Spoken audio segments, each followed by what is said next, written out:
With the newfound style he set up from Sister Location, with quirky hand units making funny comments, and goofy segments where we watch TV shows while chowing down on popcorn, I feel with FNAF 6, we once again see the benefit of a sole creative working on something entirely on his own. We'd also never seen so many comedic elements get thrown at the player before. There was now a sense that Cawthon was starting to change the direction of the series, not from the point of view that he didn't really care anymore and was just doing what he wants with it, but more from a point of reintroducing things that cropped up in his games pre-FNAF that wouldn't have fit into the series previously. A tonal shift is what I describe as. Sister Location felt like a gateway into a different kind of FNAF experience, and I'd say the 6th game takes full advantage of that. The release of this one is arguably the most bizarre thing about it. Just like he did with FNAF 3, Cawthon on the run up to the game's release started trolling the fans, saying around July of 2017 that he was going to have to cancel the upcoming FNAF game because of the other aspects of his life that he was neglecting. And after a period of silence, where Cawthon was obviously working on the game,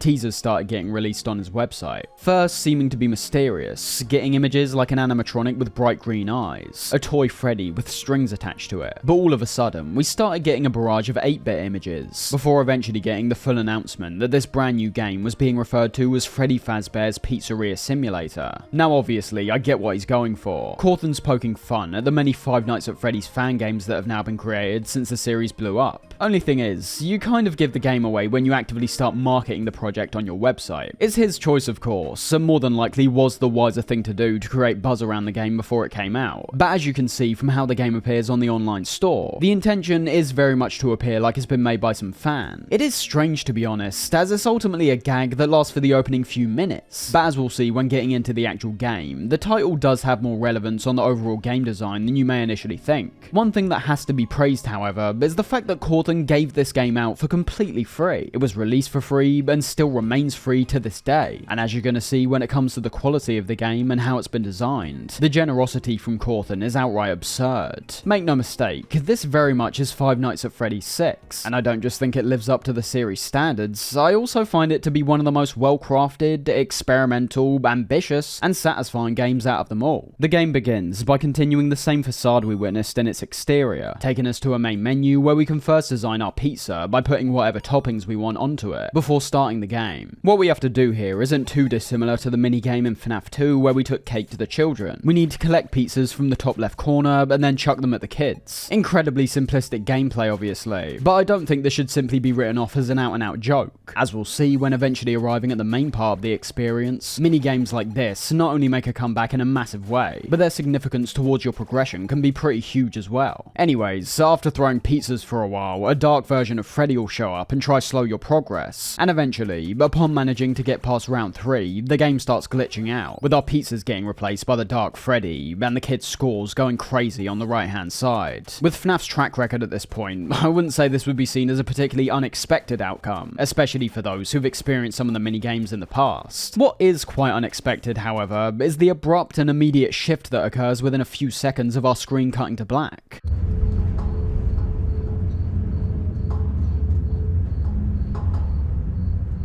I think this is handled perfectly. We now see how the opening minigame essentially disarms us into thinking the game's more of a light-hearted joke. From the way Cawthon was building it up, we knew there was going to be something more, but we didn't know there was going to be this specifically. We see a contrast in just about everything presented during this scene. The jolly music in the back has now been replaced by a dark, suffocating ambience. The colourful 8-bit visuals get switched out for the more realistic ones, showing a scene with what appears to be a wrecked version of Circus Baby standing in front of us, the only form of illumination coming from a dim, flickering light that hangs above. The scene's fantastically unsettling in itself, but is enhanced to an even greater degree when coming off the back of something that basically appears like the polar opposite. We'll be returning to this place many more times throughout the game, and I'd say that every time we come back, we always get that same feeling of uneasiness due to the scenario setup. Being in such close proximity with the animatronic feels wrong. We obviously experience this same level of closeness in FNAF 4 and Sister Location, and in those cases, you could argue we're actually quite a bit closer to the animatronic than we are here. The difference is that in this instance, while I find the atmosphere to be equally as effective, you're also getting a clear view on what it is you're dealing with. Most of the actual scariness from the previous two came more from the resulting jump scare in my opinion. There was still obviously a good build up leading up to them, but I'd say what we get here is genuinely frightening even without any loud sounds or frenetic movements. The disheveled appearance of Circus Baby, paired up with the ominous atmosphere, is enough to send chills up my spine. The feeling of dread and fear is incredibly incredibly strong, which obviously will enhance the potential jump scare, but leaves an impact even without it. That's my point in relation to the previous games really. In Sister Location, where you had to deal with Freddy in parts and service, there was still tension obviously, but it wasn't strong enough to where I describe it as truly memorable without the jump scare. What makes things even worse for us, however, is when it comes to the gameplay we experience. In our initial meeting with Baby, it's more of an introduction. From what I understand, no matter what we do here, the same outcome will always be presented regardless. What it does do though is present us with what we'll find is a full-on mechanic, one that relies on observation, quick movements, and pure risk-reward. Looking down at our desk, we can see a cassette player with a tape inside, and a sheet of paper with 3 checkboxes: no, yes, and unsure. Playing the cassette, we're told by an unknown man that we've been given the task of checking the reactions of vintage animatronics in relation to audio stimuli.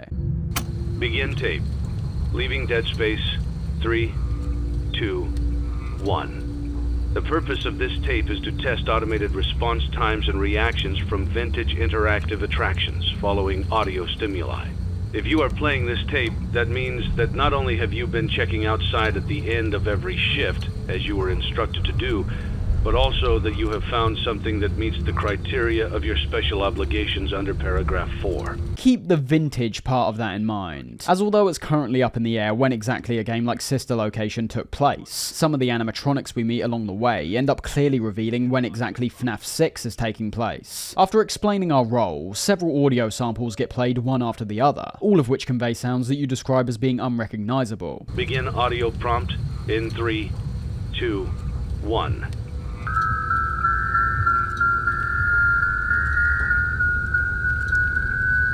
And as we start getting towards the end of our observation, it seems like Baby finally wakes up, counting the remaining numbers and looking directly at us. Begin audio prompt in 3, 2, 1.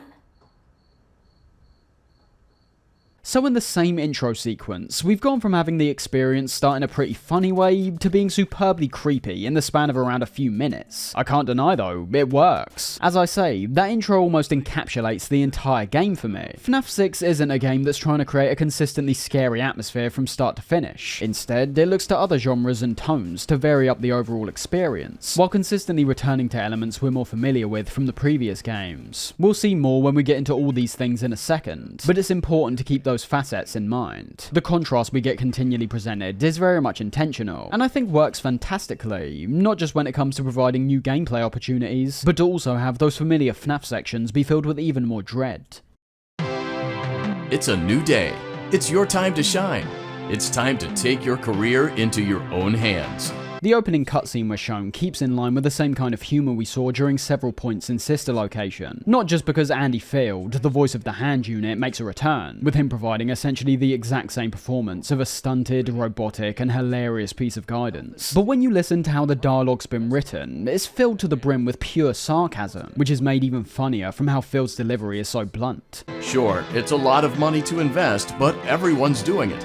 And that means it's safe and lucrative. As per usual, it's unclear to begin with who we're being put in the shoes of, but as we're told by the cutscene, we're playing as someone who's recently purchased a franchise package, and plans to become a new franchisee in the well-renowned Fazbear Entertainment Company. Aside from the small room, electricity, and tables we've been given as part of this package, it's now up to us to spend the remainder of our money wisely on things like stages, arcade machines, and of course, some animatronics. After the cutscene's over, we're brought right to our first day on the job. That's right, day, not night. With $100 to spend, we're presented with a catalogue screen where we can buy whatever we want from Dumpster Diver Weekly. As to not get too ahead of ourselves, let's break down everything we're seeing here right from the off. The layout of everything is simplistic. It's reminiscent of Cawthon's earlier work to me, a sentiment I feel applies to quite a few elements throughout the game. That doesn't mean it's without style, however, as although aspects like the font used for the text and the rather plain background might appear fairly standard, all of the items we see throughout each of these catalogues feature the same unique style we've gotten used to by this point. But within that, we're also introduced to many items and animatronics that are brand new. In the bottom right, we can see a small animatronic referred to as Helpy, featuring a similar design to that of Funtime Freddy, but not being anywhere near as creepy. I love the animations we see him perform, dancing around, thinking, and jumping for joy when we buy a new item. Much like everything we've seen so far, Helpy's yet another indication that these games have now started taking themselves nowhere near as seriously. Everything's laid out very clearly on the catalogue screen. The largest box we see featured is appropriately the one containing the item we're currently viewing, being able to flick between all the items in each separate catalogue with the arrows at the bottom. As for the items themselves, while I like all of their appearances and some of the callbacks to the previous games, the main factor we need to consider when choosing them, if we want to be successful, is the 4 or 5 requirements we see on the left hand side. Every item varies when it comes to what they do and don't bring to the table, and depending on how closely you were paying attention to the opening cutscene, this could heavily impact aspects like how many customers visit your pizzeria, and how much revenue you can earn alongside that. All of these variables do genuinely affect different things, and if you want to earn the max profit possible, you should naturally be making wise choices when it comes to what you buy, how much it costs, and the effect this could have on purchasing other items in the future. To put it simply, raising your atmosphere will attract new visitors, entertainment will impact the number of visitors that end up returning, bonus revenue comes from all the games you set up around the pizzeria, and health and safety ties into the final stab, liability risk. So long as you don't buy things with a liability risk, you shouldn't have much of a problem, but in the scenario you do, purchasing items that have a high health and safety stat will essentially reduce your chances of receiving a lawsuit. Because yes, you can actually get sued in this game if you aren't considering several potential risks. Once you understand these factors, it purely becomes a matter of what you choose to buy and how you think it will be able to help your restaurant. Key things to bear in mind when starting off would be your limited budget, as well as the dumpster diver weekly catalogue you start off with. As is made abundantly clear by the name itself, as well as the price of the items contained within it, we've got no other choice than to begin our pizzeria venture with some of the lamest items imaginable. Paper plates which cost $5, a cardboard box with some balls in it for $30, and some random objects that get pieced together and get described as animatronics. Now this obviously isn't ideal, but it's all you can afford when starting the game, and are essential when letting you hit the ground running. The way you unlock the other catalogues is by simply purchasing new items. However, with each new catalogue, the items become more and more quality, which means the prices become even more expensive. This is where a good deal of strategy can come into play, which depends on the individual player's motivations and how successful they aim to be. Understand that success isn't a requirement here. So long as you don't find yourself literally going bankrupt, you can stick to buying items in the first couple catalogues and get to the end just fine. Equally, if you want to get loads of customers coming in and getting as much revenue as possible, you should definitely be aware of what items you're buying in these early stages, as these will likely serve as the most vital purchases in the whole game. You should be aiming for the cheapest items possible that draw in the most amount of revenue. It's important to still be aware of what it is you're actually buying, as occasionally in these catalogues you'll see that certain items will be marked down significantly, and while it may seem like a tantalizing prospect to get something expensive for a heavily reduced price, you put yourself at a massive risk of letting a hostile threat sneak their way into the pizzeria. Over time, you can steadily repeat this process all the way up to the Rare Finds auction, which holds items that cost huge amounts of money, the most expensive being Funtime Chica, who cost $71,000. All of what I described will not be obvious to someone playing for the first time. I think you'd have to be very lucky to have the foresight in regards to what all these stats do, how they impact us, and what items may lie in store for us later on. Fact is, most players aren't going to find themselves attaining Funtime Chica on their first playthrough, but I think that's great. I think the level of variety and freedom here is excellent. Some players may choose certain items purely due to how they look, and while that might not be the most effective approach in a business sense, you more than likely won't find yourself getting majorly punished. Those who focus more on revenue will likely have to consider the liability risk a bit more, as many of the items which generate a great deal of atmosphere and entertainment also come with a risk, one that's oftentimes negligible but is still there. That means more money has to be put in other places. If you're buying an item with a sizable liability risk, it's ideal that you also purchase something with health and safety points alongside it. As I say, it's the freedom that's my favourite part. You're never forced down any pathways and even forced to be successful. You may say that ultimately takes away from the mechanic as a whole. If there's no real consequence outside of buying items with a liability risk, what's the point of investing our time into this system? If you want to look from an objective point of view, the first to be the fact that with this game having several different endings, there's a few which entirely revolve around how you tackle this business side of your pizzeria. But even more important, when looking from a personal point of view, it's leaving the door open for players who may not be into the whole business sim mechanic to play the game in a way which they prefer. The whole game isn't solely based around running our pizzeria. As we'll see, the second part of our day ends up returning to a formula we're all too familiar with by now. So if you want to pack up shop early and not invest properly in your restaurant, that's no real issue. The freedom I've talked about also applies to this system as well. Aside from the opening messages from the announcer, we're not guided whatsoever. There's no tutorial section that explains what the most effective items are to buy, or how many items are left till we unlock the next catalogue. The fact that many of these details are left relatively up in the air means that players are having to go off their own instinct, and even in the event their purchases don't make them a booming success, it means that whatever items they've purchased and personalised their restaurant with are a appealing to them and will likely result in most restaurants appearing different to an extent. Not completely different, of course, but varying animatronics, arcade machines, and rides set up in different areas of the pizzeria. So on the whole, I think the catalog system's great. There's a lot to choose from while never feeling overwhelming to me, and the choices we make oftentimes feel like they create a genuine impact on the revenue we draw in and the amount of customers that come to visit. All the models we see look great as always, even the ones that are supposed to look like junk. And I'll say a final time, the way in which this system is carried out is exactly what I would hope to see, although repercussions from a gameplay perspective can be rather limited. I find so much enjoyment in doing things like saving up money to eventually acquire an item I couldn't buy previously, and having the satisfaction of placing that same item into my restaurant, observing how it looks, and subsequently reaping the rewards. And of course, that's the second part of the business sim side of the game, as once you're done purchasing items from the catalog, we're then brought over to the blueprint mode, allowing us to view our pizzeria from a top-down perspective, in which we can see multiple colourful icons on the floor, which indicate where we can place our items. I suppose you could make the argument that it would have been cool if we had full control of where these items go, but it's not that big of a deal. Ultimately, the purpose of giving us only a set number of spots ties into the size of our restaurant, something we can expand 2 more times, the first costing 250 and the second being 1,000. Each expansion gives you more slots to work with, meaning more items can be placed down to attract new customers and boost your revenue. Simple. Additionally, upgrading the size of your room means that more customers are able to visit, another vital factor which you aren't explicitly informed about. You'll see when coming to the end of your day that there's a stat marking how many customers were turned away, so even if you're spending a good deal of cash on items that lead to bonus revenue, you're still going to be missing out on a lot of money if you can't fit in the visitors. The only thing which isn't affected when expanding your floor plan are the spots for your animatronics, as this all depends on what kind of stage you purchase and how big it is. The animatronics in the game are categorized into 3 categories: light, mid-size, and heavy. All of these require stages to be placed to begin with, but when it comes to mid-size and heavy, their stages actually have to accommodate their larger size and weight. So if you bought the sturdy stage from Stan's Budget Tech, for example, you'll be able to place all the light and mid-size animatronics on it, but won't be able to place any heavy ones. Simple, but yet again, this is where money management plays a factor. If you're buying too many items unrelated to the animatronics, you may not be able to afford them. You might not be able to afford them because you've already spent too much money on expanding the size of the floor and purchasing a stage. So again, you see the dynamic that's getting created. There's many items here the player will naturally want, but it's more a matter of how they're handling their money and business overall, which will dictate if they can buy them or not. Finally, there's a couple more aspects we can access on the blueprint screen, which are as vital as everything else when it comes to earning the max amount of money possible, and those are the sponsorships and the play tokens. The sponsorships are another case of risk and reward. Although unlike the items with a liability risk, taking a sponsorship ensures the second part of our job is made harder, and I'm talking significantly more difficult depending on several factors. On the surface, however, these sponsorships only seem to be a positive. You're given one every single day, and with each new sponsor you're offered, the amount of money you receive increases. So that's where a degree of strategy comes into play once again. Do you maximize these sponsors and make the subsequent gameplay segment far more difficult, or do you perhaps take simply 1 or 2 of the highest paying sponsors? The second way of earning money on this screen comes with no risk whatsoever, and that's how we're able to use 10 play tokens every day on whatever items we want. Now, not all items can be played, but in regards to ones like the arcade machines, the basketball hoops, and so on, all of these feature their own mini-games that will raise our FAS rating varying amounts depending on what one we play and how effectively we complete it. The FAS rating is basically our overall score. Whenever you play something down, you'll see our FAS rating go up, with the same going for the completion of these mini-games. The best part of these for me doesn't particularly stem from the money side of things though, because as we'll eventually see, although some of them are fun to play and do net quite a nice profit, there's also others which are far more focused on conveying something a bit more sinister. We'll get onto that later on though. All in all, both systems work well in my opinion. Are they the best I've ever seen from a business sim game? Obviously not, but you wouldn't really define this game as a business sim. It's more of a hybrid, and while it's nowhere near being the most fleshed out tycoon game I've ever seen, I also don't have any issue with what's presented.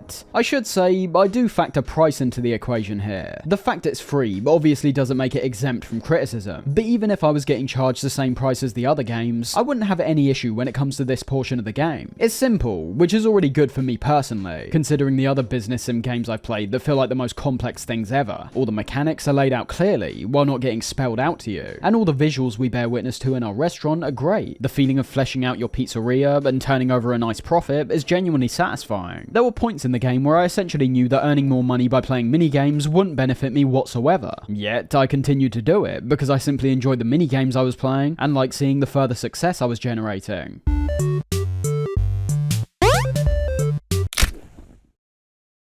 Then you've got the second part of the game, however, one you describe as the true FNAF experience. We're presented with this immediately after pressing the finished button, and are given a similar contrast to what we saw at the start. We're taken away from the management side of the game that features happy music in the back, joyous animatronics, and fun arcades and rides, to what seems like another dark and dingy office space. This one's particularly strange, however, as unlike the previous areas we've seen, it doesn't appear like we're in an office whatsoever. Looking at the metal background that we can see behind our monitor, as well as looking to our left and right, we seem to have set ourselves up either inside or right at the entrance of the restaurant's ventilation system. We're given a brief rundown from the announcer once again about what it is we need to do during our time here, with this applying to every single shift in the game. Now get to it. Simply log off when you've completed your tasks for the day, and you can go get some coffee. The gameplay formula still no longer adheres to the usual survive till 6 AM routine, but we are at least back in that same territory. Essentially, the way in which we finish each of these sections now directly relates to how fast we complete our tasks. As you can see on the monitor, we've got 4 tabs at the top of the screen, the first being our task list and the others providing support. There's 3 subcategories within the task menu: order supplies, advertising, and maintenance. Each of these take varying amounts of time to complete and create a certain amount of noise, with the amount of noise we generate actually applying to whatever may be lurking in the vents. Ordering supplies takes around 9 seconds, while generating a bit of noise from our computer. Maintenance takes 13 while remaining silent, and printing out advertisements is by far the most risky, taking 16 seconds and generating a massive amount of noise.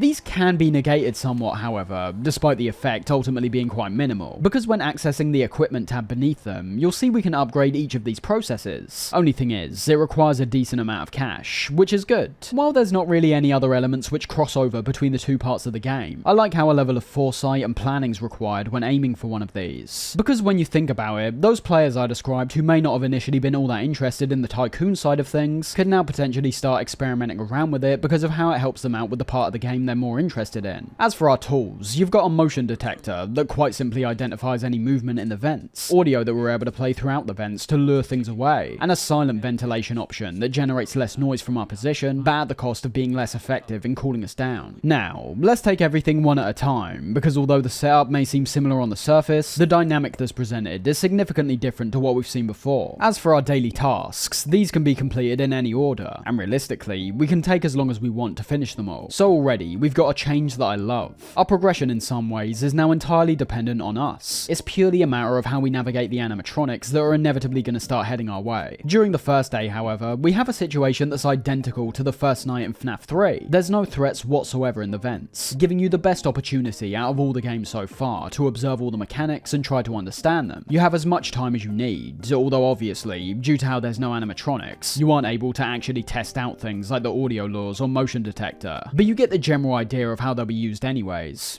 Great job. It looks like you're getting the hang of this. Now let's just focus on getting you through your first week. There's a big party here Saturday, and you should view that day as your ultimate test. Make it through Saturday, and you will have proven yourself as the successful entrepreneur that we all know you can be.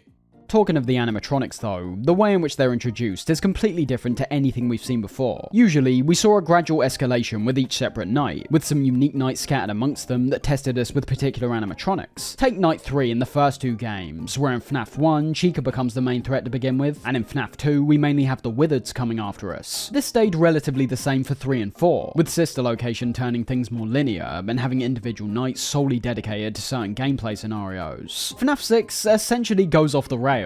Every day, once you've completed your daily chores, we're brought back to that same environment we saw at the beginning of the game. Our mission here being the same as last time, having to play a tape featuring several bizarre audio samples, while noting down any possible reactions along the way. Congratulations on completing your first day.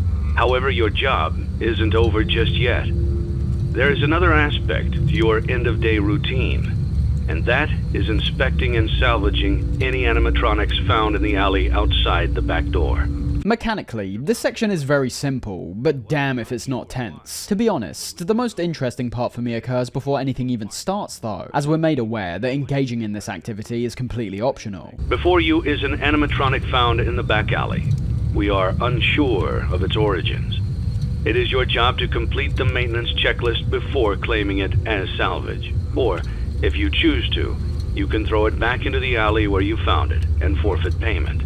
Please make your choice now. We're given two options, those being to progress with our salvage of the animatronic, in which we can see in the bottom right how much money we'll attain from it, or instead, we can throw the animatronic back into the alley. If you decide to throw it out, so long as you've let no other animatronics into the pizzeria beforehand, this will be reflected in your daily routine. There's only two ways for the animatronics to get inside, and that's via the salvage method or through markdown items that we can buy. Refusing to engage in either of these makes your job much easier, but you're obviously not getting the full experience of what the game has to offer. I do find it pretty hilarious though that we even have this option to begin with. If we don't bring any dangerous animatronics in, the game simply ends up looking like a normal business sim with a strangely ominous section where we quietly do our chores. Now, if we do decide to proceed with the salvage, that's where things get a bit more interesting. It should be said at this point that when it comes to the story, which ultimately remains fairly absent for most of the game's runtime, the reason we're given the opportunity to salvage these guys in the first place is because they apparently just showed up outside our restaurant. That's right, it's not a case of us going out to find them, they've come after us. Things are found here quite often, and while we aren't sure why, what we do know is that they can be used for parts, which can mean a much-needed revenue boost before starting your next day. We can see this even more clearly when it comes to some of the rare secret screens that return, which pop up when we start the game, complete a shift, or get a game over. Just like what we witness when beginning to salvage them, it's their relative passiveness that's rather odd. These animatronics aren't shown to have made their way here while trying to force their way inside. They've all made their way to the back alley and have seemingly collapsed. And while the environment we see may have simply been reused by Cortham from purely an efficient point of view, we should at least take their positioning into account. The fact that all of them are shown lying in the exact same spot every time makes it feel like there's something actively drawing them to the pizzeria. Getting onto the salvage itself, the way it plays out is basically what you'd expect. Every time an audio sample's done playing, you've got to bring up your sheet of paper and note down the results. Whatever box you tick is ultimately irrelevant, it's merely a way for you to briefly obscure the animatronic, so that it has a chance to jump scare you. The audio samples that play do vary to the ones we initially heard in the intro. While still very strange, I'd say they're actually a bit more tangible compared to the ones at the beginning. Begin audio prompt in 3,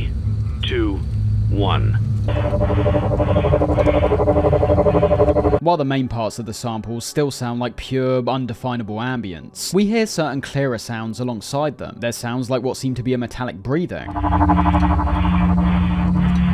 sounds of fairground attractions, ones that we could assume were placed inside the pizzeria.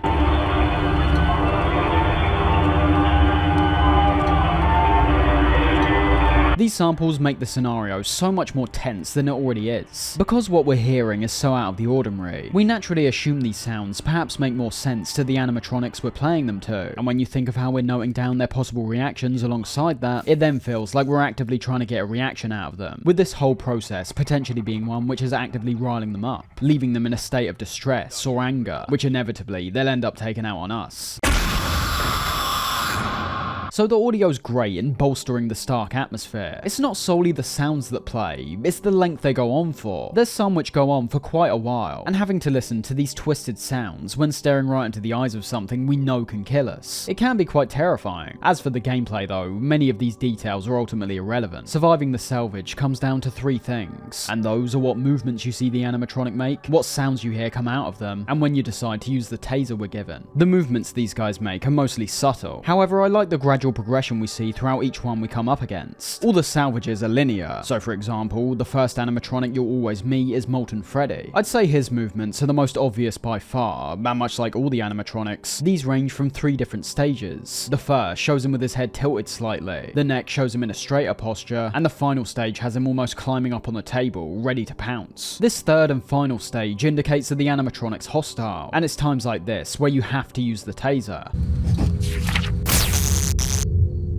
Already, I love this idea. It requires the player to pay close attention to their target and study their postures carefully to identify any changes. With Molten Freddy, for example, although the first and second stages are admittedly quite similar, if you pay attention to the blood-like substance on the left side of his mouth, you can see that gets covered up during his second phase, indicating these moved. This process goes for all the animatronics here. It's just the fact that some of these movements can be incredibly hard to identify, and I don't simply mean that in relation to seeing they've moved. It's also rather unclear what each of their postures actually signifies. As I say, it's made obvious with Molten Freddy, because his hostile stage looks like he's about to attack. But take a look at Afton, or Lefty's hostile stages. Not only do they look nowhere near as aggressive as Freddy, but they also don't look all that different to how they found themselves previously. So it's still relatively simplistic, but there is depth here. As there's no proper guidance given as to when and why you should taste the animatronics, you'll constantly find yourself in a position where you're once again taking risks. That's where it should be said that in taking full advantage of this salvage, we're having to use our taser wisely and be as aware as possible on what certain postures mean. The first 3 times you activate the taser, you won't notice anything's changed. However, upon using it any subsequent times after those first 3, the salvage's value starts going down significantly. The best example of the risk-reward element comes from Lefty. He's the animatronic that has both the highest salvage value, but the most subtle movements alongside that. And in saying that, you should naturally see where a good dynamic's presented.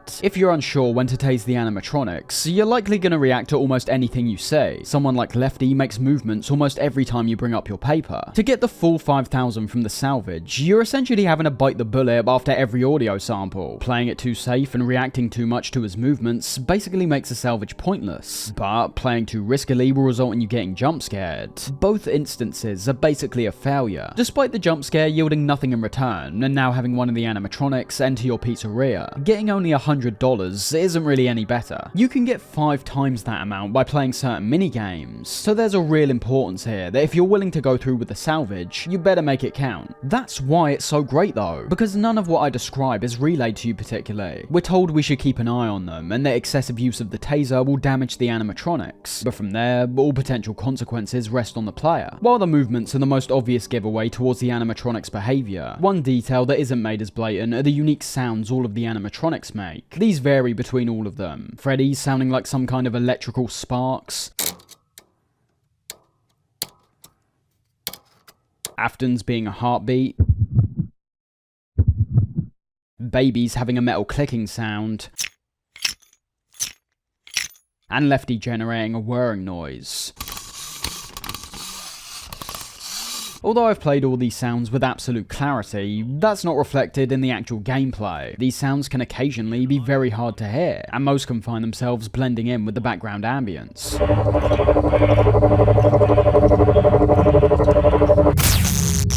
And I'll be honest, I do think that unlike the previous indicators, that this is borderline cheap. I like the idea of audio cues playing a factor, but this is something that I personally never even knew about before doing some research. Make them a bit more obvious and they'd be perfect. But as it is, I think many players will find themselves getting jump scared and not even understanding why. And obviously, that's the ultimate consequence, which is why I find it even more unfair. Failing to pick up on the audio samples results in immediate failure, something that doesn't even apply to their postures. And obviously, failing the salvage sequence in this way won't just be frustrating for players because of their confusion as to why they failed, but the opportunity for some additional cash has now been stripped away. Overall, I think the salvage idea is great, remaining fantastically tense every time we come back to it. The risk-reward gameplay is pulled off to near perfection. The visuals we witness and the ambience in the back remain ominous and unnerving, and you'll find in certain situations, this scenario is made pretty terrifying even when nothing happens. For example, in the case you let one of the animatronics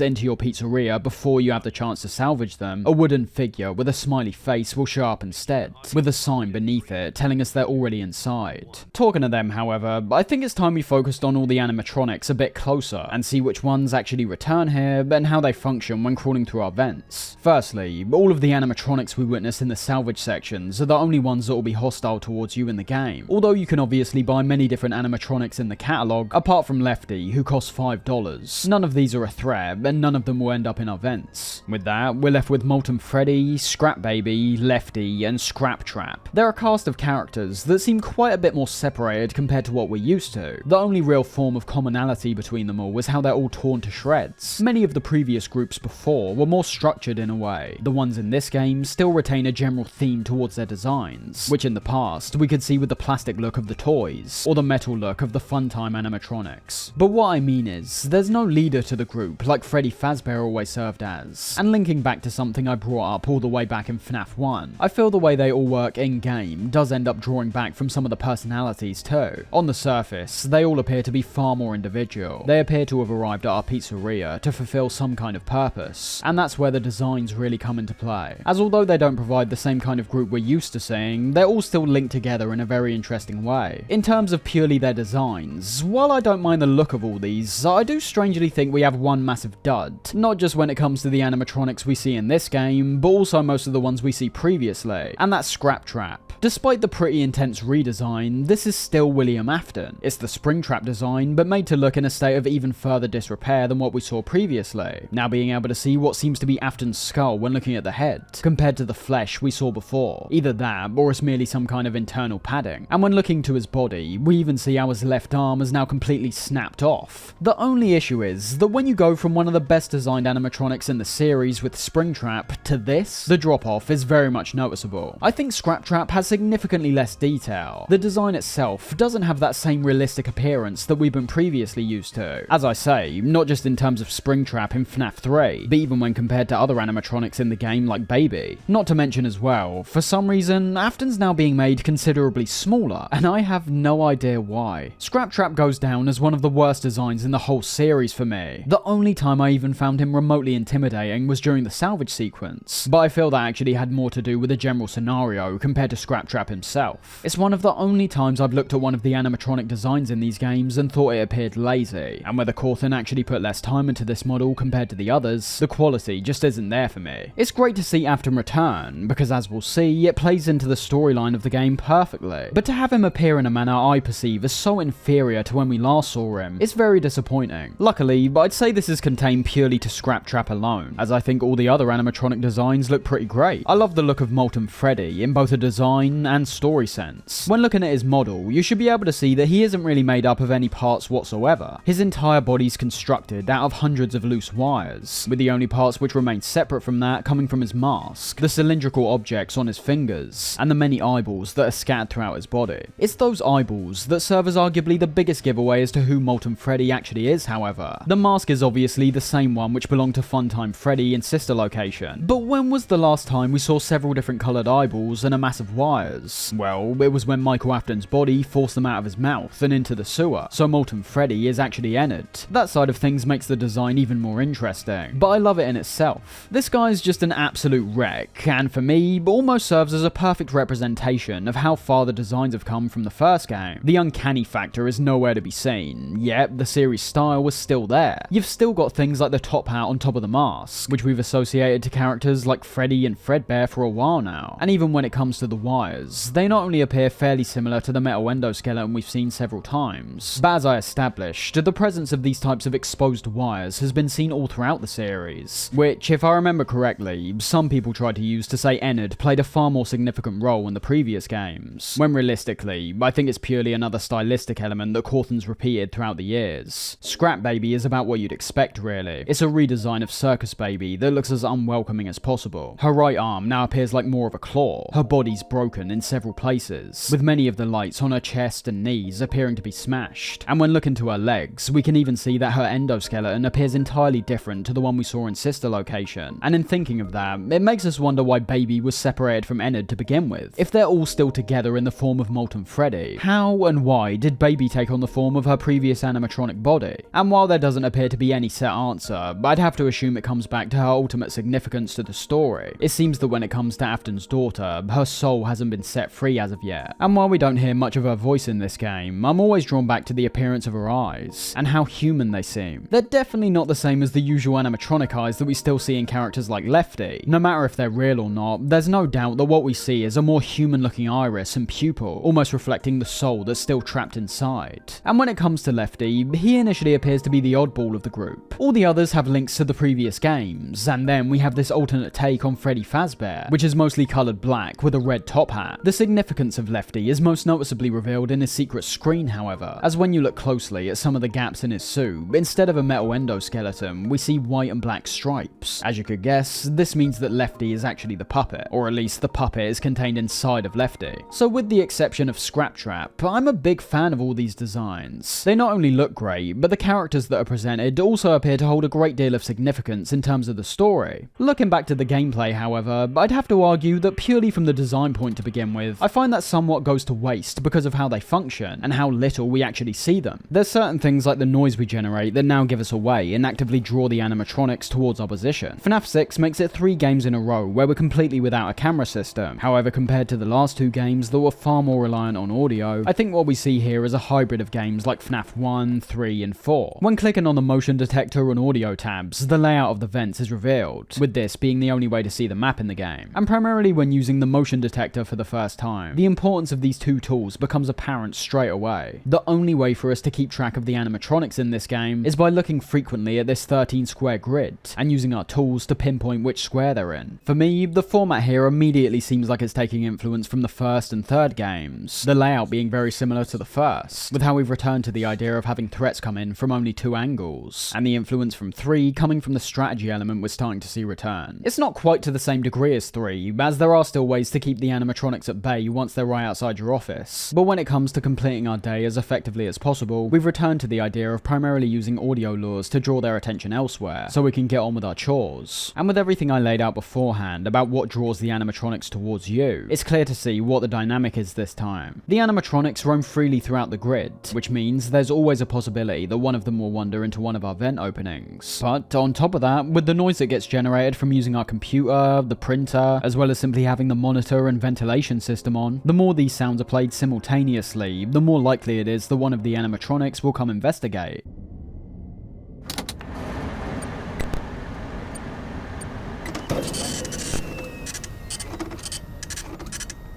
That leaves 2 options on how to get to the end of our shift safely, both of which will likely be taking at one point or another. Coming back to that hybrid idea, the first is more based on avoiding them proactively, and the second is a pure last-ditch effort reaction. When using our tools, you'll see on our map that all the animatronics in the game are identified by a warning sign. This notification shows up whenever they move, which applies to the motion detector across the entire map, but also the audio whenever they move inside the outer circle that we can see. That's what I was ultimately referring to in regards to their individual appearances and personalities being hampered somewhat, as not only does it mean the only time we lay eyes on them is the brief moment in which they jump scare us, but the way they now all behave is exactly the same. From what I've experienced, all of them can wander wherever they want and approach your vents from either angle. It's no longer a case of Bonnie coming down the left hallway and Chica on the right. The system here is much more simplified. It doesn't matter what animatronics coming near your vent. They do the exact same thing to try and kill you, and you do the exact same thing every time to try and avoid them. And in regards to the proactive side of the gameplay, noise, audio lures, and most importantly, patience is absolute key to victory. I've already gone over how the noise we generate from our position will eventually have the animatronics come investigate. There's no real way to outright prevent this. Even if you attempt to limit it as much as possible, you are still having to generate a good deal of noise when printing advertisements, for example. As I say, the best way to avoid them is by switching your computer and ventilation off, or perhaps doing something in between. Your tools can still be used in the background while doing your chores, so if you activate something like the motion detector, you'll still hear the piece of audio that plays letting you know one of the animatronics moved.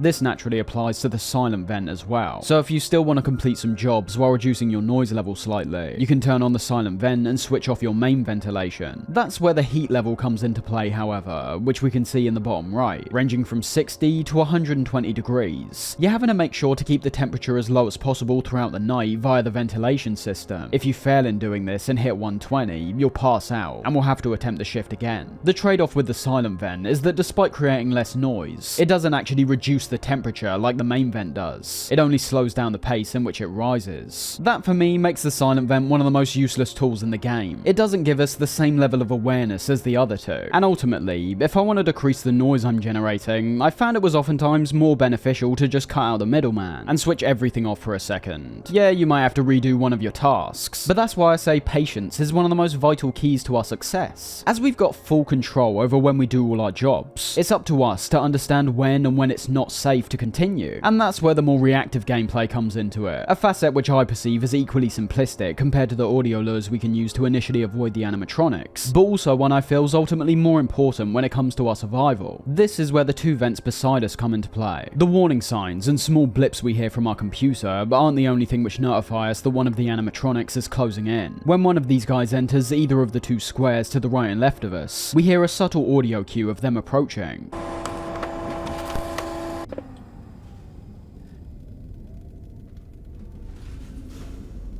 While they're in this position, another piece of audio will play, regardless of if they move closer to us or move away. That's why things like the motion detector can be so important in these moments. Unlike their movement between the other squares, when approaching your office, they're shown to have entered the small column which separates each of the squares. And although I'm pretty sure separate audio cues play to inform the player of if they've moved away or moved closer, they all sound very similar. And not only that, even with headphones on, if you're performing some activities on your computer while the vent is active, all these sounds are easily missable if you aren't paying attention.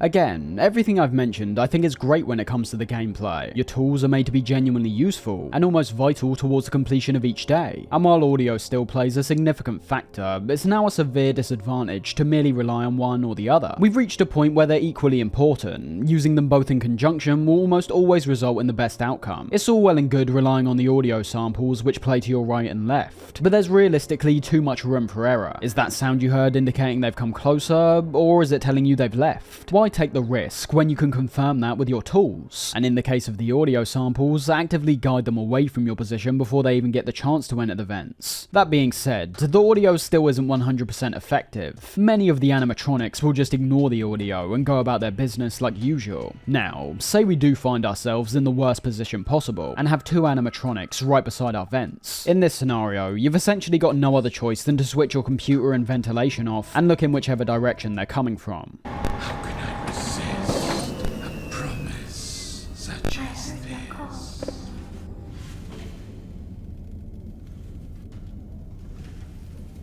These moments are by far my favourite part of each day, as no matter how much I've experienced them, which admittedly is quite a lot of times by this point, they always feel supremely tense. And I'd have to say that mainly comes down to the unknown element that feeds into the entire exchange. The visual of the open vent itself is terrifying. We get placed in a situation where just beyond the black void in front, there's an animatronic assumedly staring right back at us. The fact we can't see them only makes things even scarier in my opinion. It would make the exchange more clear-cut. We'd be able to see when they're looking at us and when they've gone away. Yeah, having some eyes staring at us when looking at the vents would initially be incredibly freaky, but I feel that effect would wear off over time. The lack of clarity leaves the player in a momentary stasis, and the inherent mechanic doesn't do any favours in easing the pressure, because what you see is what you get. Aside from turning off your equipment, which heavily reduces the chance of them entering your room, all you can do is look into the vent with your flashlight. There's no doors, no Freddy mask we can put on. I'd say it's the most exposed I've ever felt in a Fnaf game, as even though we can prevent our death right at the last minute, compared to Fnaf 3 where we're dead straight away, it's all the factors that surround that which make us feel almost hopeless. So to sum up the gameplay system, I think it's another one that brings something new to the table compared to the previous games, while remaining very well designed. I like how there's always still a fine balance at play when it comes to the actions we're taking, and the potential side effects that may present themselves from actions we made in the past. The sound we generate from our room, for example, isn't all dependent on what we're doing. Remember those sponsorships I mentioned that gave us some extra cash? Well, they come back here in the form of ads that loudly and randomly pop up on our screen. Have one of these play at the wrong time and you're almost certainly dead. A prime example of cause and effect, and that applies to most of what we see here. If you want to cool yourself down with the ventilation, you're leaving yourself open more easily to be found by the animatronics. On the flip side, if you leave your ventilation off for too long and then end up getting bombarded by animatronics on your right and left, you could end up passing out, as turning the vents on at this point will result in death anyways. When it comes to our daily chores, while there'll always be a temptation to maybe get multiple jobs complete at once, so you can leave quicker, the constant noise that's generated from the first two sections could come back to bite you, either in the sense that the animatronics all start congregating to your position, or even worse, you don't end up hearing the audio cues beside you and get jump scared without even knowing they were near. You should have known I'd find you. I'm not gonna lie and say it's the most in-depth system in the world. It is all fairly simplistic when you break everything down, but that's why the visuals and sound are so important. Especially in this case, I imagine for some players, the gameplay cycle itself could appear rather annoying and tedious. The control we've got over our objectives, and the significant amount of patience we need to show, could lead to our shift taking even longer than nights we experienced in the past. And similar to a game like Fnaf 4, but if you want to boil the gameplay down to its core mechanics, you've got a situation where, with the one exception of the audio lore, yours, you go through your shift, stopping and starting constantly. And as I say, because there's no time limit, there could be a sense of frustration that stems from numerous factors. Spending loads of time being patient and then getting killed while doing your final job. Despite how I'm a fan of this system, I even found myself somewhat frustrated at points when it came to some of the later shifts, where all the animatronics were in the vents. Because alongside the increased amount of threats, I should also mention that with each shift, the animatronics do become increasingly aggressive, just like usual, having them move around at much higher speeds in some of the final days, which left me in a position where I was wondering if I'd ever actually be able to complete all my jobs, due to how often I was being made to switch off my equipment and look into the vents. Ultimately though, I do find in this situation that I can put those grievances to one side, because of the intentionality of that decision. I do want the game to become more difficult with each night, as the challenge makes our eventual completion feel even more rewarding. And because I'm a fan of the gameplay system, I understand that it just wouldn't work as effectively if things were carried out in any other way. The experience does feel quite stop-start at points. You will find yourself attempting the same job several times over before you can fully complete it, but without that, the risk-reward element would be entirely absent. You wouldn't get those heart-pounding moments where you hear the animatronics approaching your vents, but still press forward with your job. The simplicity I mentioned bolsters the gameplay immensely for me. It can oftentimes feel like there's so much up in the air because of what we're lacking from the previous games. No camera to see the animatronics, no direct audio cues that inform us of what we should be doing specifically. Even our one form of prevention constantly has our life hanging in the balance. From my experience as well, there's a lot of elements here that up the replay value significantly. I find the gameplay loop more replayable to begin with. I think it's less structured compared to the previous games, with there being much more of a random factor in terms of what animatronics you allow in the pizzeria, and how they move throughout your vents each day. But it undeniably makes every attempt a lot more surprising and unconventional. You can find yourself on the exact same shift, performing the exact same actions, and on one attempt you'll have animatronics swarming your position, and in the next they might back off for a longer amount of time. Then you've got other variables that could differ between several playthroughs, how many sponsors you choose to get involved in, how many upgrades you purchase. While I still think there's lots of things to appreciate when it comes to the previous game's more tightly structured nights, I have no issue with this more unconventional approach either. And talking of doing a lot with a little, FNAF 6 is the first time we've quite literally had all this gameplay take place from one sole perspective. FNAF 4 took place mainly in one room, but it was a room which we were able to actively move around in, not to mention the fun with plush trap minigame that introduced a different environment. This isn't an issue whatsoever though. The gameplay already keeps everything engaging and tense, and that's only amplified when it comes to the visuals and ambience. The vents are easily the most unnerving visual we see in the office, but looking at the environment as a whole, there's nothing inviting about it whatsoever. The grimy metal backgrounds, some of the creepy drawings that are scattered around. The feeling of claustrophobia also plays a massive factor, with how close our desk and monitor appear, as well as how the two vents are right beside us. The area feels incredibly cramped, and ups the stressfulness of the situation even further. And in terms of the ambience, I think this quite possibly is one of the creepiest ones in the entire series. There's a real darkness to what we're hearing here. It's beyond ominous, but also is more easily identifiable compared to much of what we heard before.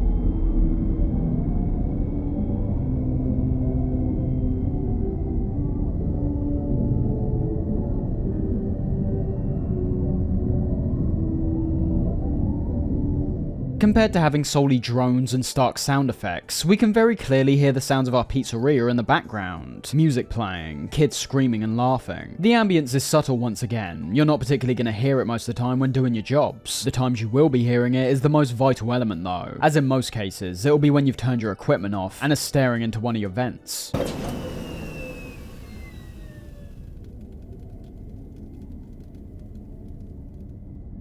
The only part of all this, which I do find quite lackluster this time, are the jump scares. From everything I've discussed, you can already tell the setup to them is excellent. So much of the gameplay is revolved around having you hang in the balance, and be unsure of whether you've dodged the animatronics effectively. And in that regard, while I don't think we're reaching the level of the fourth game, the build-up's on par with a game like FNAF 1 to me. What doesn't stack up at all are the jump scares. And to put it bluntly, I just find them to be lazy. No matter how many times I see these, they just appear so awkward. The sound they let out is fine, simply being another loud scream, but the visuals are borderline bad, especially when it comes to ones like Scrap Trap. You really see that lack of detail I was talking about when you're that up close to him. But my biggest issue is how there's not enough actual animation. All of these guys appear on screen absurdly quick, lacking any of the movement on our part from FNAF 4, and spend most of their time on screen as a still image. Because of that, you've also got the very noticeable side effect of how they don't blend into the background scenery either. And I find this so disappointing, as although FNAF 6 is still a scary experience, it's the build-up that generates that fear in my opinion. The resulting jump scare is so underwhelming. The audio's just standard, but the visuals aren't good at all. So in my view, everything about this section of the gameplay is just as good as what we've seen previously. It sticks to a set formula, and gradually gets harder with the more animatronics you bring in, and what day you find yourself on. I think it's fair. There's a nice balance at play once again between you and the animatronics, and the highlight for me still comes back to the unknown factor that's constantly present. Not knowing where the animatronics actually are, not even knowing where they've moved to if you aren't looking at the motion detector, and not even knowing if you're going to survive this time when looking into the vents. A superbly tense experience from start to finish in my opinion. Now, with all that being said, for as much as I enjoy the gameplay, I think for the second time in a row, we're presented with a FNAF game where the story takes center stage. Not in the more overt way that we saw in Sister Location, I mean more in the sense of its overall importance towards the events we're able to witness, and the conclusion we ultimately reach by the time the game's over. As I say, compared to Sister Location that conveyed its story in a more conventional manner, with the narrative naturally developing over the course of each night, we're back to having hidden secrets and alternate endings serve as our primary way of finding out what's going on. There's many questions that are left up in the air for the whole experience, most of which won't get answered depending on how you progress to the end of the game. We don't know things like who we're playing as, who the guy talking to us on the cassette tape is, why the animatronics are finding themselves outside the pizzeria, and why we even started this venture of being a franchisee in the first place. To begin with, there's several mysteries that start getting uncovered in a few of the minigames we're able to play, namely the arcade machines, Fruity Maze, Midnight Motorist, and also the security puppet. All of these seem fairly normal to begin with. Starting with Fruity Maze, on our first attempt, we're simply made to collect all of the different fruits that are scattered around, with the only real thing of note being that every time the time extended message flashes up on screen, we see the image of a young blonde girl flash up on the reflection of the screen. Attempting the minigame a second time after successfully completing it, things start getting a bit more twisted. The upbeat music we hear play in the background has noticeably slowed down, and when looking at many of the icons we're picking up this time, most of the fruits have been replaced with what appears to be an image of a dead animal with their legs sliced off. When seeing the girl's face flash on screen, she's no longer smiling, and on top of that, the Spring Bonnie type figure that we saw during our first attempt starts cropping up far more. Completing this second attempt and playing the minigame one final time, all the fruit icons have now been replaced with the images of the dead dog, who now appears even more wrecked than last time, as well as icons of flowers and a grey box which the dog would have been placed in. The speed power-up we collected in the previous stages no longer seems to work. However, in the brief period where the time extended message flashes up, we not only see the girl's now genuinely distressed to where she's been brought to tears, but looking behind her, we can see the Spring Bonnie figure standing in the back. And reaching the end of the minigame, with how this figure attempts to lure the girl away from the arcade machine, it's made clear that what we're seeing is one of William Afton's victims, and how he went about luring them into the back room. The only thing we're left unsure about is when exactly this event took place, but that's something we'll discover in one of the endings for the game. Up next is Midnight Motorist, another minigame that seems fairly normal to begin with, having us race down a highway while dodging out the way of cars. The minigame works off laps, and it's particularly the fourth and final lap we need to be paying attention to, because during this one, a gap will open up at the bottom of the screen, where upon entering it, we're taken to another minigame entirely.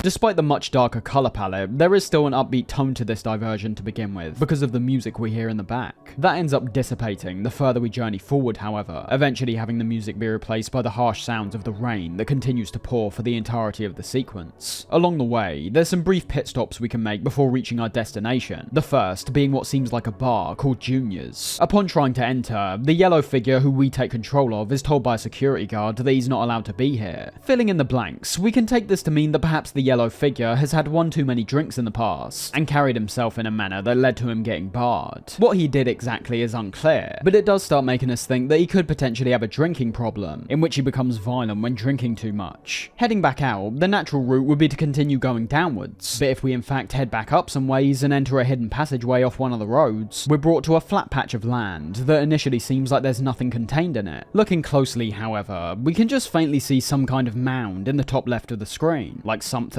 or maybe even someone, has been buried there. Finally, getting to our actual destination, we arrive at a house that sits on its own, surrounded by the forest. Approaching closer, we get a more detailed look at our yellow character, as well as the grass and bushes which are outside the house. This continues when entering, being brought to a near-empty living room with only a few items contained in it. A chair, a TV, and a table for it to sit on. A grey-looking figure sits in the chair while watching TV, and when interacting with him, he tells us to leave someone alone because of how they had a rough day. Like most things in these games, there's never absolute confirmation on who all these figures are, but there are details we can pick out that at least give us a faint idea. When it comes to who we're playing as, all we need to do is look at his behaviour to make an educated assumption on who it may be. We already know he's been banned from the local bar, and likely has a drinking problem. But when it comes to this person telling us to leave someone alone, we ignore him entirely, and walks right up the screen and start knocking on a door. The dialogue we see clearly conveys him to be a parent, saying to what we can now presume is his child to keep his door open. Upon getting no response, he starts bashing on the door, eventually deciding to head outside and try and make his way in through the window. We're witnessing the behaviour of a bully and a mental case, and when you pair that up with how he likely has two sons, the first of which being the one who we talked to in the living room, it's not a far shout to assume this is William Afton once again. As for why he's yellow, I have no idea. Maybe it's purely some misdirection by Cawthon, or maybe it's a reference to the spring Bonnie suit we've seen him dressed up in. Either way, if we go with the idea of this being Afton and the guy on the couch being one of his sons, we start getting even more details revealed from some of the previous games. While there's no true standout details in regards to the guy in the living room, take notice of what he's wearing and what he's doing. He's wearing a grey shirt and is watching TV. Who did we last see who spent much of his time watching TV? Michael Afton, so the evidence is all there for him to be his son. However, if we take a look back to Fnaf 4, a game that we always assumed was fairly disconnected to the other games surrounding it, we take on the role of a little kid who's terrified of animatronics, and is constantly bullied and frightened by his brother. What is his brother wearing throughout the entire game? A grey shirt, with the colour grey being given an even greater deal of importance, with how it translates over to all of his dialogue as well. That's where everything comes together, and how we finally make out what the narrative was trying to convey all this time. It's all been revolved around the twisted Afton family, and the hurt they've caused others around them. William appears to be outright sadistic. There's not been a single point in which he's appeared as anything else except a deranged serial killer. Michael is somewhat of a different story though. It was shown in Fnaf 4 how he was most definitely responsible for the death of his younger brother. But what do we see immediately after these events occurred? Guilt and regret.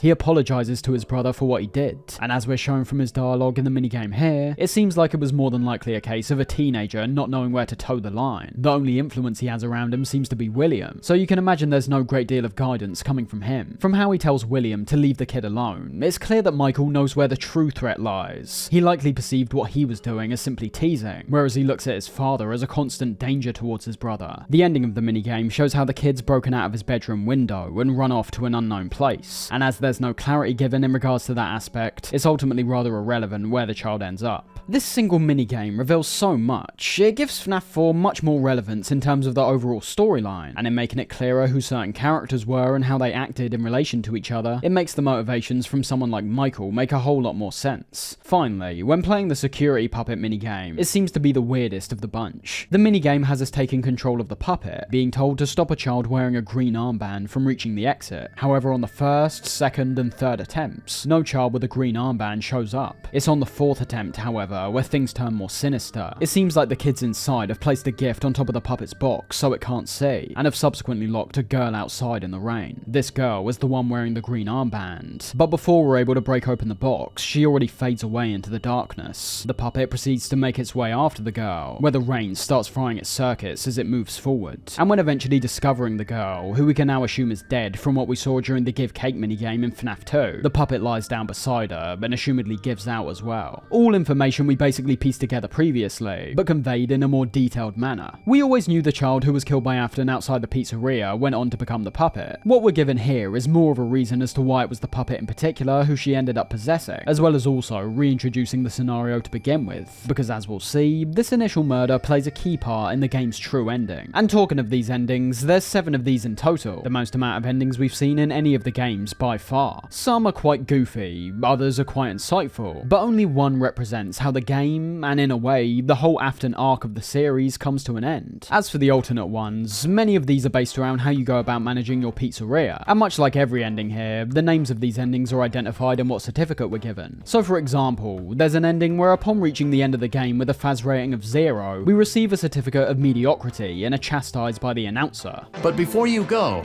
Take this certificate of mediocrity. You should be proud. You stood on 2 feet and convinced someone that you could do something, when in fact you couldn't. Now get out. There's 4 more endings, which are entirely reliant on the items we purchase. The blacklisted ending occurs when buying too many items with a high liability risk, once again getting humiliated by the announcer. You were reckless and borderline criminally negligent in almost every decision that you made. The bankruptcy ending occurs when we run out of money and can't handle any incoming lawsuits. But the final 2, those being the insanity and lawkeeper endings, have a bit more to them compared to being an outright gag. To access the insanity ending, all you need to do is buy the egg baby item from Rare Finds Auction. When going back to your office, you can then click the green power button on your monitor to reveal some hidden blueprints, as well as more audio from the cassette guy. It's only now that I understand the depth of the depravity of this creature, this monster that I unwillingly helped to create. While still not being the true ending, the insanity ending is vital towards understanding how the animatronics get here, and why it's important they're all located in one place. The audio sounds like some kind of log entry from the cassette guy, starting off by addressing the actions of William Afton. As if what he had already done wasn't enough. He found a new way to desecrate, to humiliate, to destroy. He describes how, while unwilling, he is in some way responsible for what Afton's done. This is further explained when he acknowledges the souls of the dead children, and how they've been trapped inside what he says are prisons of his own making. Small souls trapped in prisons of my making, now set to new purpose, and used in ways I never thought imaginable. While we're unsure of his identity, we're immediately made aware from this line that he likely had a big hand in creating the original 4 animatronics. It's not just that, however. Although it seemed like in Fnaf 3 their souls had been set free, we're now told that Afton somehow brought them back. He lured them all back to a familiar place, back with familiar tricks. He brought them all together. Are they still aware? I hope not. It keeps me awake at night. I could make myself sleep, but not yet.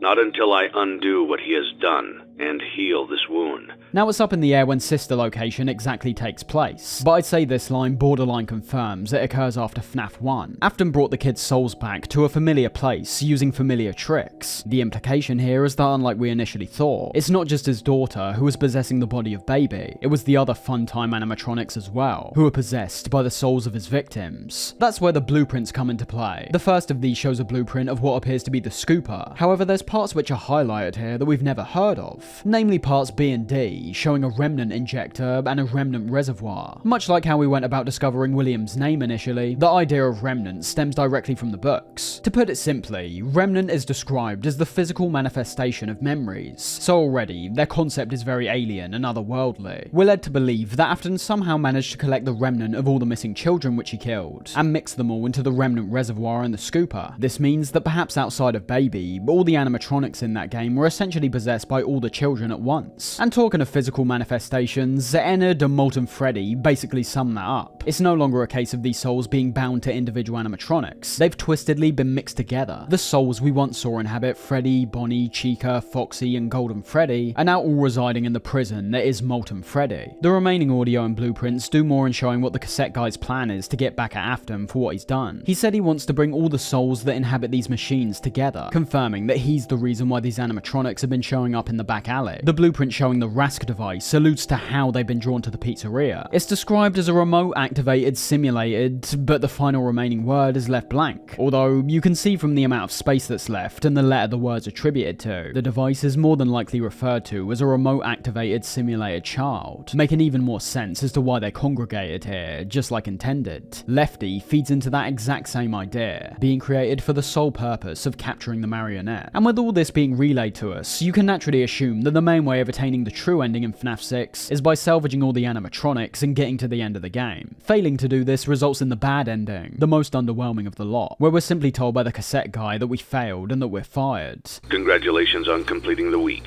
Unfortunately, you did not meet your special obligations under paragraph 4. Your employment is terminated. We'll mail you your things. End tape. In the event that we do get all the animatronics in one place, however, we receive what I think is one of, if not the best ending out of all the games in the series. From what we hear and see, it really is the definition of all loose ends getting wrapped up. It starts off with us getting spoken to by Afton's daughter, who we eventually learn is called Elizabeth. You played right into our hands. Did you really think that this job just fell out of the sky for you?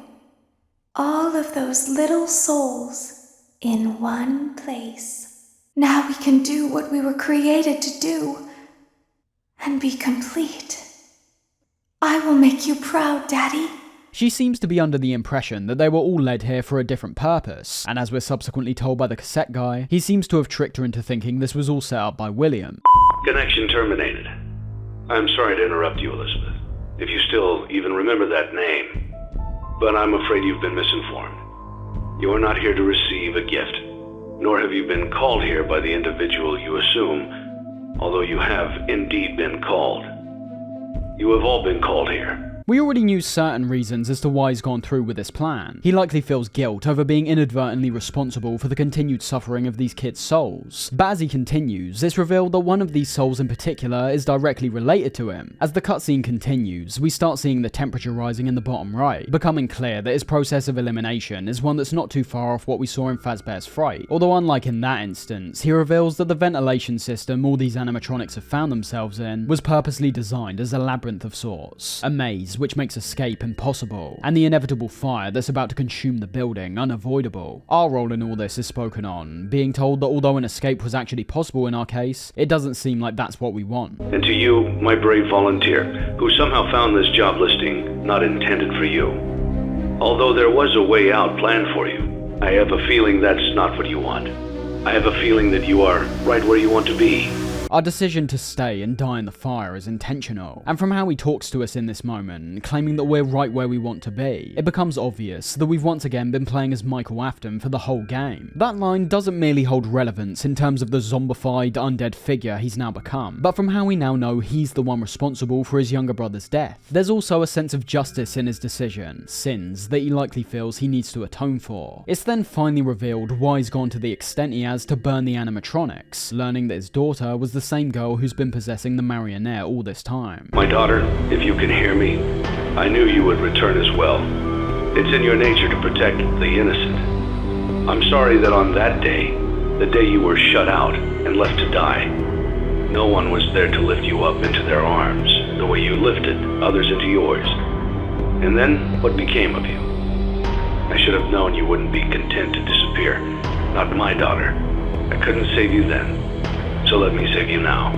The same person he helped work on the original animatronics went on to murder his daughter, with the cassette guy himself feeling a great deal of guilt over not being there to stop him. The solace he appears to find is that despite not being able to rescue her back then, he can at least rescue her soul now and set it free, and with that, all of us go down in the blaze. We can finally rest easy, knowing the souls are not only set free once and for all, but the person who started all this madness has been stopped for good. The closing message from the announcer tells us that Fazbear Entertainment is now completely shut down. With the deaths of William and the cassette guy, who we later learn is called Henry, there's no one else, not even Michael, who can continue to do so. Under normal circumstances, what we'd see following on from this are the credits, before then getting brought back to the main menu. However, if you unlock the Lawkeeper ending by finding all the hidden secrets in those 3 minigames, you're shown a final image that finally gives names to most of the original victims. As I say, most loose ends are getting tied up here, and for me, in a genuinely satisfying way as well. Gabriel, Fritz, Susie, and Jeremy were in the bodies of Freddy, Bonnie, Chica, and Foxy, respectively. As we can see in the background, however, as has always been the case with Golden Freddy, the name of his child remains a mystery. So that's FNAF 6, and when looking at it overall, I think Autumn pulls off a pretty satisfying conclusion in almost every way. The gameplay's as varied as ever, getting 2 individual sections that both remain entertaining despite their relative simplicity. The business sim part of the game is filled with charm. I love all the ways you can customize your pizzeria, some of the fun, and also some of the bizarre minigames we're able to play. And there is genuine strategy when it comes to how you can most effectively earn the highest income possible, which as a result will obviously mean more money to invest in your business, and even some of the backroom equipment. And in terms of that side of the gameplay remains as tense as ever. The hybrid-like nature of the game presents an unknown factor, where we can never feel truly safe. And the switch up of making each shift to last as long as it takes us personally brings a whole new spin to the experience, and requires players to put more thought into their actions, compared to how it may initially seem. The game game is definitely not perfect, however. The jump scares stand out as some of the worst we've seen up till now. While I personally don't mind the more simplistic approach, I can also understand fans who perhaps wanted certain mechanics in the game to be more elaborate than they actually are. But I have to reinstate once again, this game is being given away for entirely free. That doesn't make it exempt from criticism, but it definitely prevents me personally from going too hard on things like the jump scares or gameplay. Yeah, there might be a bit less polish and detail in certain areas, but nothing that I'd say detracts from the experience to a massive extent. As a FNAF game, it already sits alongside the others as another quality entry for me, but as an overall package that's being given away for completely free, it's beyond excellent. We can't forget, the way the story eventually wraps up in this game is handled genuinely well, a surprising feat to achieve considering how many big loose ends there were to actually tie up. I not only think Cawthon manages to conclude these major elements, but the manner in which he does it is surprisingly satisfying. We watch the big bad villain burn, we watch the souls from the past get set free, and by the end of it all, there seems to be nowhere for Fazbear Entertainment to go.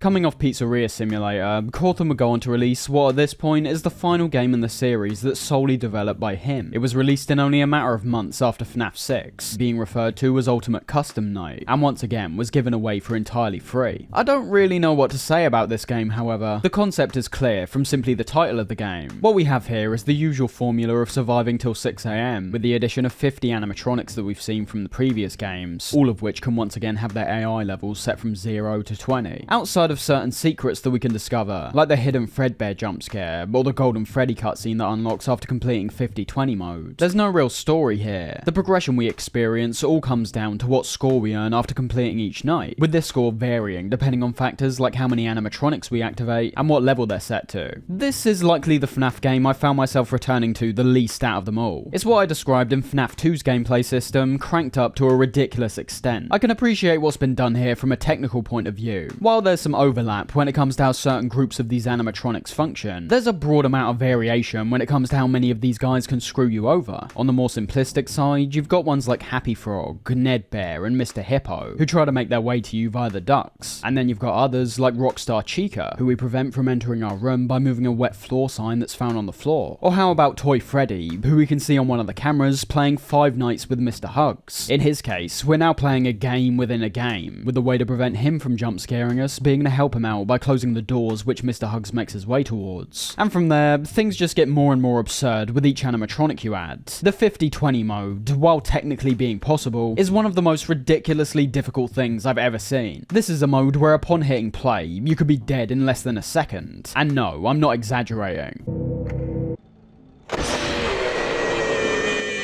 And that's ultimately my biggest problem with Ultimate Custom Night, and why I found myself not particularly returning to it that much. While others may want to pursue the challenges that are presented here, and push themselves to the absolute limit, I don't think I feel that same sense of achievement, and I'd assume this comes down to two main factors. The first being how there's no real story. The most I'm getting for tackling these increasingly hard challenges are a few cutscenes, that while still being good in their own right, simply doesn't feel rewarding enough for the work you need to put in to achieve them. From how I describe that, you might be thinking it doesn't sound too different to going after the cutscenes in Sister Location, for example, but that's where you have to realise the Golden Freddy mode in that game doesn't even come close to the challenge we can witness here, and that links to my second big reason as to why I hardly touch this game. It's just too overwhelming. As I say, I can appreciate what Cawthon's done, implementing all these animatronics and giving them so many different varying factors, but for me personally, it doesn't just step over the line, it goes about a mile over it. Depending on which animatronics we activate and what level they're set to, you can very much find yourself struggling to an immense degree, with even just 5 to 10 of them being active, let alone 50. And in saying that, there's not even 50, there's actually more. Throughout these nights, it's possible for a character called Dee Dee to present themselves, in which he'll add a random animatronic to the night. Uh-oh, how unfortunate. I'm gonna do a sneaky thing and throw a new contender in the ring.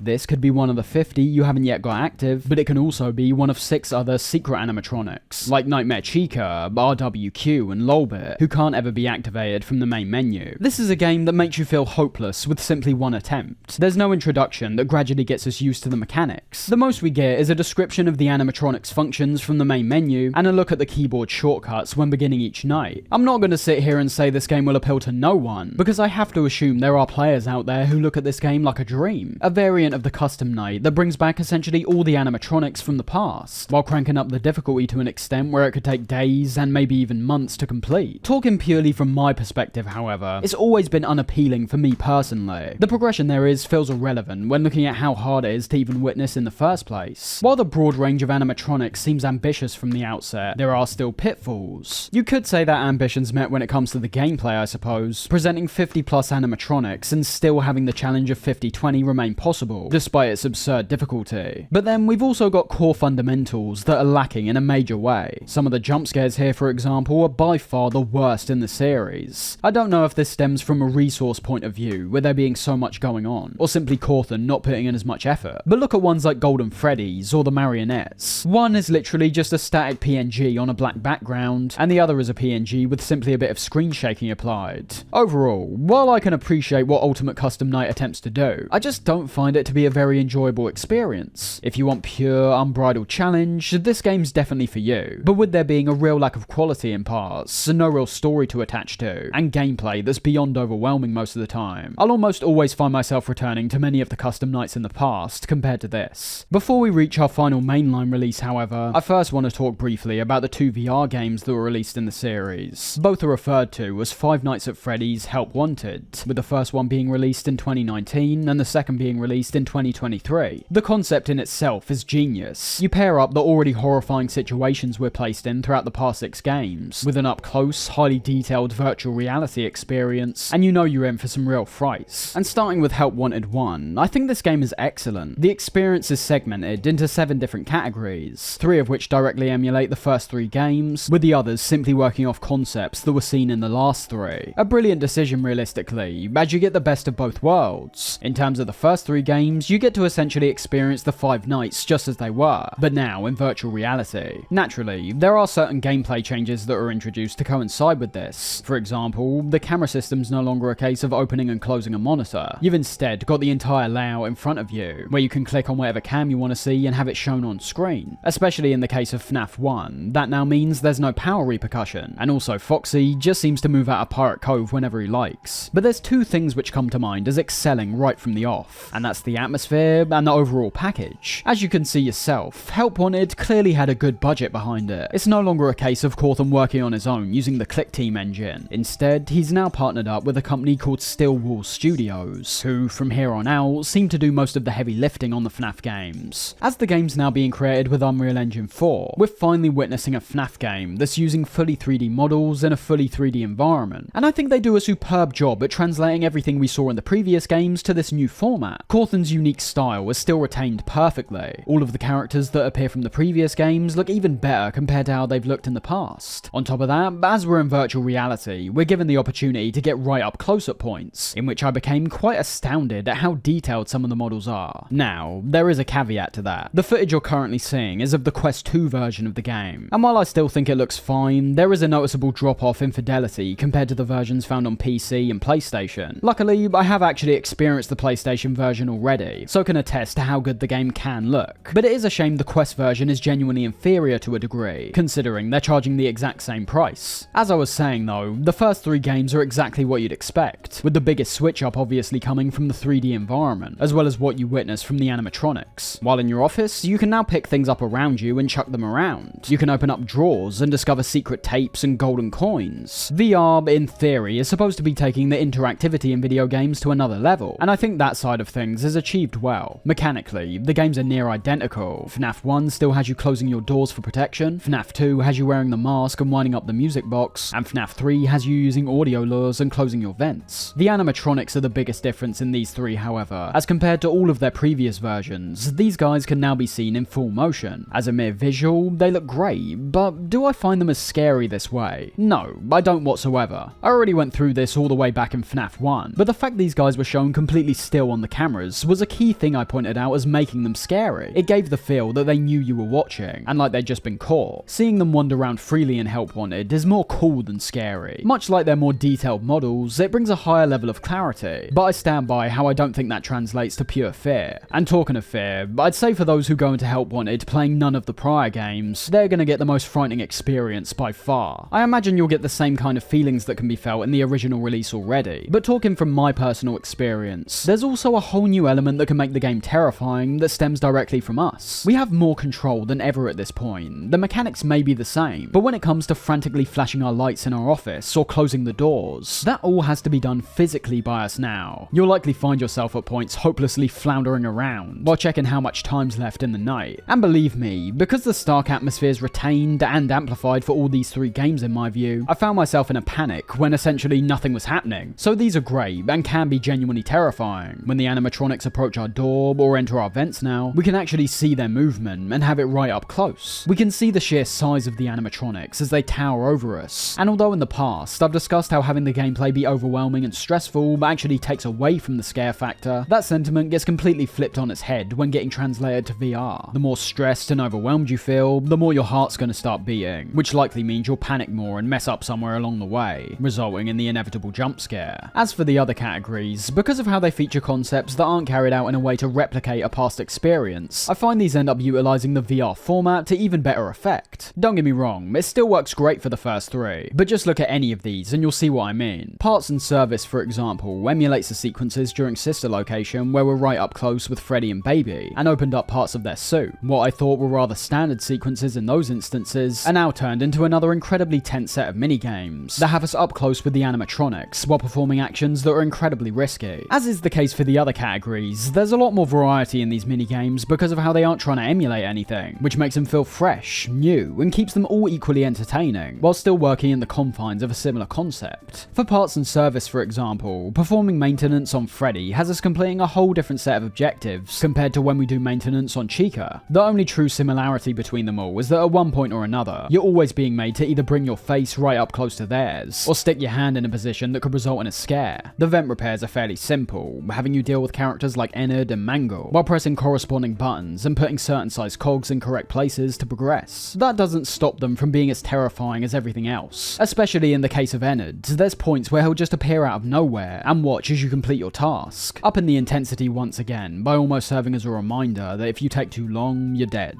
There's also the night terrors that emulate Fnaf 4, although mechanically, it's not particularly similar whatsoever. You only deal with one animatronic in each one, and audio doesn't play anywhere near as big a factor. It's still largely a case of using your flashlight and checking your doors while running around the bedroom, but as you can see in Night Marion's Night Terror, a large part of the night is actually spent dealing with the tentacles that emerge from several locations in the room, and in Circus Baby's case, there's no movement whatsoever. It's a whole night of closing our closet doors when she comes to attack. It's especially during these ones where I was made to once again appreciate how important it can be for someone to go into these horror games blind. Although I had played these night terrors before, it'd been so long to where I'd completely forgotten how any of these nights actually worked, leaving me in a state of not only fear, but also utter confusion that made everything even scarier. The final category is referred to as dark rooms. Levels that are somewhat similar to the night terrors, rely mainly on your flashlight and seeing what lurks in the darkness. The first two are the fun with Plush Trap and Balloon Boy games that we're already familiar with, but the others consist of a section where we need to continually spot plushies of Baby behind the prize counter, and a section that emulates the Funtime Foxy moment in Sister Location. That final one in particular being one of the scariest in the game for me, due to the flash beacon mechanic that returns. I'm not disappointed with a single one of these, and that's a hell of a feat to be honest. My only drawback from the experience comes from the VR format itself. I've never been a real fan of VR because of how finicky and awkward I found it to be throughout the several years I've tried to use it, which is annoying because I can clearly see there's games which are doing some excellent stuff, namely ones like Half-Life Alyx, which I'm still yet to fully complete because of my dislike of VR in general. That's obviously somewhat irrelevant towards the quality of the game itself, however. There was even a non-VR option that was eventually patched into Help Wanted,